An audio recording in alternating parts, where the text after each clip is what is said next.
the senseless, barbaric murder of 3 young girls in Southport is a devastating moment in our history. No words come anywhere close to expressing the brutality and horror in this case. Every parent in Britain would have had the same thought. It could have been anywhere. It could have been our children. But it was Southport. It was Bibi, 6 years old. Elsie, 7. Alice, 9. Back in August, I said there would be a time for questions, but that first justice had to be done, and that above all, we must not interfere with the work of the police, the prosecutors, and the delivery of that justice. Well, yesterday, thankfully, a measure of justice was done, but it won't bring those girls back to their families, and it won't remove the trauma from the lives of those who were injured. Their lives will never be the same. So before I turn to the questions that must now be answered, for the families and the nation, I first want to recognise their unimaginable grief, because I know the whole country grieves for them. The tragedy of the Southport killings must be a line in the sand for Britain. We must make sure the names of those 3 young girls are not associated with the vile perpetrator, but instead with a fundamental change in how Britain protects its citizens and its children. In pursuit of that, we must, of course, ask and answer difficult questions. Questions that should be far-reaching, unburdened by cultural or institutional sensitivities, and driven only by the pursuit of justice. That is what we owe the families. The responsibility for this barbaric act lies, as it always does, with the vile individual who carried it out. But that is no comfort. And more importantly, it is no excuse. And so, as part of the inquiry launched by the Home Secretary yesterday, I will not let any institution of the state deflect from their failure. Failure which, in this case, frankly, leaps off the page. For example, the perpetrator was referred to the PREVENT programme on 3 separate occasions. In 2019, once, and in 2021, twice.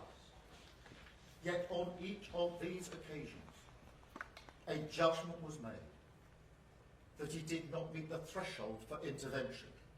A judgment that was clearly wrong and which failed those families. And I acknowledge that here today. Throughout this case, to this point, we have only been focused on justice. If this trial had collapsed because I or anyone else had revealed crucial details while the police were investigating, while the case was being built, while we were awaiting a verdict, then the vile individual who committed these crimes would have walked away a free man. The prospect of justice destroyed for the victims and their families. I would never do that. And nobody would ever forgive me if I had. That is why the law of this country forbade me or anyone else from disclosing details soon. Nonetheless, it is now time for those questions. And the first of those is whether this was a terrorist attack. The blunt truth here is that this case is a sign. Britain now faces a new threat. Terrorism has changed. In the past, the predominant threat was highly organised groups with clear political intent, groups like Al-Qaeda. That threat, of course, remains. But now, alongside that, we also see acts of extreme violence perpetrated by loners, misfits, young men in their bedroom, accessing all manner of material online, desperate for notoriety. Sometimes inspired by traditional terrorist groups, but fixated on that extreme violence, seemingly for its own sake. Now, it may well be that people like this are harder to spot, but we can't shrug our shoulders and accept that. We can't have a national security system that fails to tackle people who are a danger to our values, our security, our children. We have to be ready to face every threat. When I look through the details of this case, the extreme nature of the violence, the meticulous plan to attack young children in a place of joy and safety, violence clearly intended to terrorise, then I understand why people wonder what the word terrorism means. And so if the law needs to change to recognise this new and dangerous threat, then we will change it, and quickly. And we will also review our entire counter-extremist system to make sure we have what we need to defeat it. Now that work is already underway. I've tasked Sir David Anderson KC, the new Independent Prevent Commissioner, to hold this system to account, to shine a light into its darkest corners, so the British people can have confidence that action will follow words. But I have to say, to face up to this new threat, there are also bigger questions. Questions such as how we protect our children from the tidal wave of violence freely available online. Because you can't tell me that the material this individual viewed before committing these murders should be accessible on mainstream social media platforms, that with just a few clicks people can watch video after horrific video, videos that in some cases are never taken down. No, that cannot be right. But it's not just the nightmares of the online world. Because when you wake from a nightmare, the first thing you do is reassure yourself with reality. But for far too many people, the state of our society no longer does that. Now people will say this is all because of immigration, or all because of funding cuts. But in truth, neither tells us anything like the full story.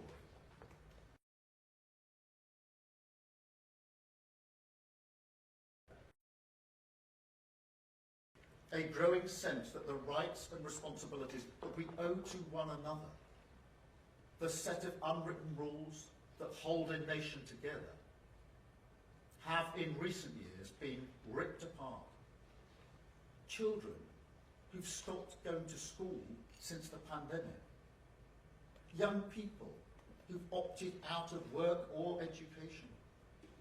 More and more people retreating into parallel lives, whether through failures of integration or just a country slowly turning away from itself. Wounds that politics, for all that it may have contributed, must try to heal. Thirdly, there are also questions about the accountability of the Whitehall and Westminster system. A system that is far too often driven by circling the institutional wagon. that does not react until justice is either hard won by campaigners or until appalling tragedies like this finally spur a degree of action. Time and again we see this pattern. And people are right to be angry about it. I'm angry about it. Southport must be a line in the sand. But nothing will be off the table in this inquiry. Nothing. And most importantly, it will lead to change. I know people will be watching right now, and they'll be saying, we've heard all this before, the promises, the sorrow, the inquiry that comes and goes, an inability to change that, frankly, has become the oxygen of wider conspiracy. And we've seen that throughout this case. A suggestion that there has been a cover-up. I want to put on record that yesterday's guilty verdict only happened because hundreds, if not thousands, of dedicated public servants worked towards it, many of whom endured absolutely harrowing circumstances, particularly in the police and the Crown Prosecution Service. That is their job. They are brilliant at it, but we should never forget their service to our country. Law and order depend on them. And yet I'm under no illusions that until the wider state shows the country it can change, not just what it delivers for people, but also its culture, then this atmosphere of mistrust will remain. So I want to be crystal clear in front of the British people today. We will leave no stone unturned. I was the prosecutor who first spotted failures in grooming cases in my institution, the CPS, 14 years ago. And I was the prosecutor who first did something about it by bringing the rape gangs in Rochdale to justice. And so my approach as Prime Minister will be no different. If any shortcomings are now holding back the ability of this country to keep its citizens and its children safe, I will find them and I will root them out. Because when it comes to justice, the failure to be transparent is not only disgraceful on its own terms, it is also the enemy of strong communities. It spreads suspicion more widely and allows division to win. I remember when this happened, in those dark days of the summer.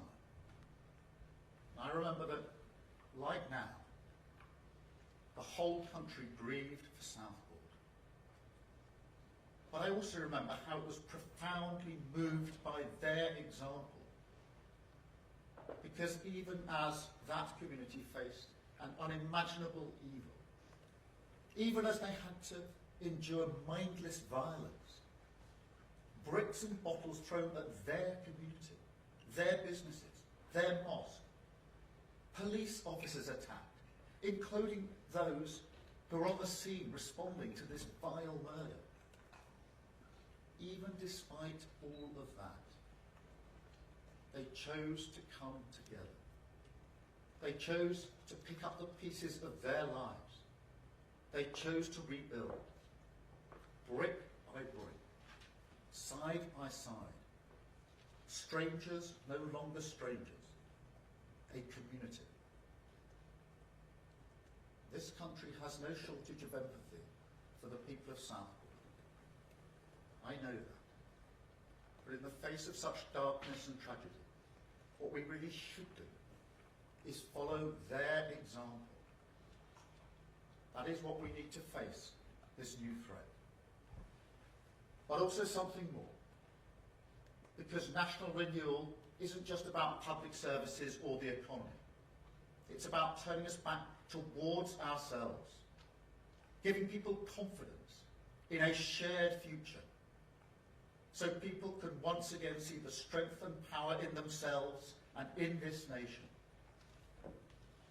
But that can only begin today, by holding up the mirror and facing what we see.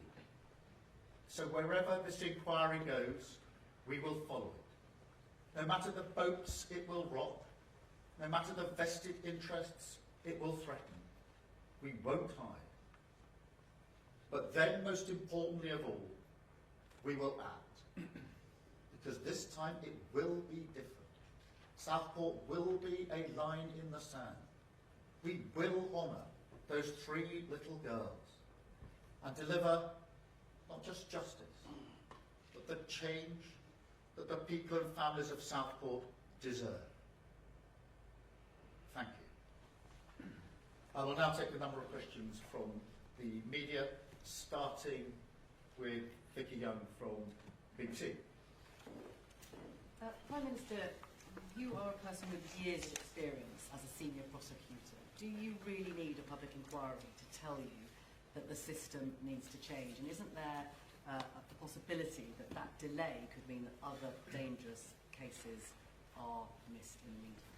Well, I think we need a public inquiry to answer all of the questions that the families, the people of Southport and the country have about this case, and to ensure that no stone is unturned, that every failure is exposed and dealt with.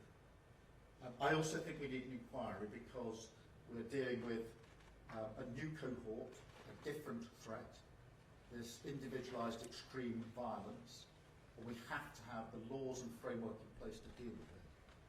But I accept your challenge. We shouldn't wait until the end of the inquiry before we start the change. And that's why already there's been a review of what happened with Prevent and the findings and learnings from that, so that the mistakes that were made then would not be made today. That is really important in reassuring the public. Why we've appointed a commissioner to look into that whole part of the apparatus, and why we will get on with some of the work we need to get on with changing, for example, the law when it comes to the framework for dealing with extreme violence. So we do need the inquiry so we have the full picture, full accountability, and every single question that the families have is properly answered in the proper way. But we need to get on with the change in the meantime, and to reassure the public that every step is being taken to protect their children. Thank you. Beth Rigby, Sky News. Beth Rigby, Sky News, thank you. Prime Minister, it now emerges the perpetrator was known to the authorities and had been referred to Prevent, the anti-terrorism programme, 3 times. He'd had contact with the police, the courts, the justice, the youth system and mental health services. It's a catastrophic failure of the state to protect those young girls. Do you acknowledge that if that information had come out when the riots were happening, it would have provoked further outrage by the public, so you withheld information? Is that true? And do you acknowledge that whatever happens now, whatever public inquiry you carry out, this will hugely undermine trust from the public in the authorities and your government? Thank you. Thank you, Beth. Let me be clear. Responsibility for the disorder and the violence lies with those that perpetrated it. We need to be really clear about that. But let me address the facts as you put them to me. There has been a failure here, and I don't intend to let any institution of the state deflect from their failures, and I acknowledge that readily here. Yes, I knew the details as they were emerging. That is the usual practice in a case such as this. But you know, and I know, that it would not have been right to disclose those details. The only losers, if the details had been disclosed, would be the victims and the families, because it ran the risk the trial would collapse. I'm never going to do that. Never going to do that, because they deserve that justice. And only by having the rules in place can that justice be delivered, as a measure of it now has. And I wouldn't be forgiven if I had. Those are not just my choices, though it is a choice I would make. It is also the law of the land. That is why I couldn't disclose the details. It's why others couldn't disclose the details. It's why all of you as journalists couldn't disclose the details, because the same laws applied to you just as they applied to me. And it's really important that we make that clear. But the purpose of the rule is to protect the justice that the families and the victims are entitled to. I think that's the right thing. It is now right, having got to this stage, that the questions are asked and the answers are given, which is why we've taken the course of an inquiry, but also why between now and the conclusion of the inquiry, we will happily answer any questions that are put to us. But that is why, notwithstanding that, yes, I was being kept updated, of course, I did not disclose anything that would collapse the trial and defeat justice in this case. And I don't think anybody could ever have looked the victims and their families in the eye if they'd ever done that. Thank you, though. Can I have Paul Brown, please, from ITV? Paul Brown from ITV. Thank you, Prime Minister. All of us, as you say, as journalists, understand the risk of contempt of court, especially prejudicing a trial. But we live in a different age now, don't we, where misinformation and disinformation spreads at lightning speed online. I was in Southport on the day of the attacks. There was a short window in which information could have been released before charge, before any risk of prejudicing a trial.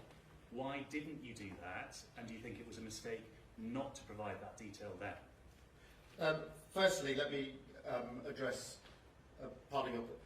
Look, it is true that we live in a different age in that information is now available online as well as offline. And I understand the frustration of all, but including some journalists who observe the rules and don't report what they know because they know that the law doesn't permit it and it runs the risk of collapsing a trial, only to see information online that doesn't appear to be following the same rules. And that is not acceptable.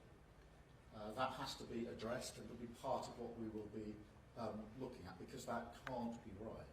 But in relation to the central thrust of your question, the importance of the rule about not disclosing this information is to ensure that the trial can take place and that where an individual is guilty, they're held to account, as has now happened in this case. And that is why the law carefully restricts what can be said by anyone, not just me as Prime Minister, but anybody in these circumstances. And it is done to protect the family and their victims. That is the right thing. And that is what the law requires. It's also the choice I would make to ensure that my first thoughts are about justice for the victims and their families. That, for me, is first and foremost. Yes, we can answer questions, and we are now doing so with this inquiry, and everything that will happen before the end of that inquiry. That is quite right. But it is also right that the families who've been through unimaginable grief at least have the comfort now of an outcome in this particular case. You would be putting very different questions to me if I had disclosed information and we were now faced with a decision that the trial had just collapsed and the families would never get justice. You would rightly be challenging me very, very hard about why I disclosed information. Thank you very much, Paul. Chris from GB News. Chris over GB News. Given what we know now about the terror link and how it's kept from the public, do you now regret blaming the far right for all those protests last summer? Was it a far right issue, or were some people entitled to be concerned and upset, not the rioters? Responsibility for the violence lies with them that perpetrated it. I was in Southport the day after these terrible murders. I was acknowledging and thanking the frontline police officers and ambulance who had been at the scene. You can imagine what they had been through. They were back at work the next day.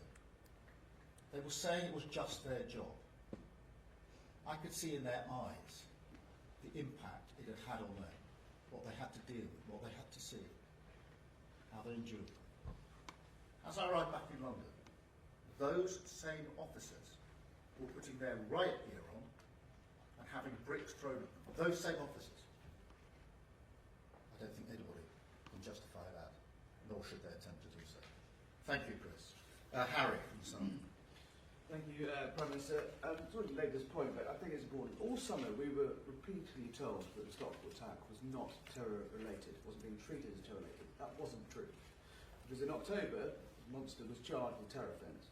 Now, information was put into the public domain then that didn't collapse the trial, It didn't jeopardise justice. It was just months later. Now, you say you knew about the ricin and the Al-Qaeda bomb manual and it was known to the authorities. Did you know about that personally at the same time the public, the press, and you and the police were saying this is not terror related? Because I think that's the number of the issue and that's what's upset people. You say you couldn't speak out publicly, that you couldn't do that, but didn't the public have a right to know, not least the neighbours who had ricin being produced on their street? Surely they had a right to know. Well, I think there are two separate and important issues there, Harry. The first is on the question of terrorism and what constitutes terrorism. And my concern in this case is that we have clearly got an example of extreme violence, individualised violence, that we have to protect our children from and our citizens from. And it is a new threat. It's not what we would have usually thought of as terrorism when definitions were drawn up, when guidelines were put in place, when the framework was put in place. And we have to recognise that here today, because I think most people would say, looking at the facts of this case, it's clearly extreme violence, it's clearly intended to terrorise. And I completely accept and understand that, and that is my view. Therefore, we have to make sure that the law and the framework for responding is appropriate to the new threat that we face. And there we will make whatever changes are necessary in the law to deal with it. On the second point, yes, of course I was kept up to date with the facts as they were emerging. That is usual practice.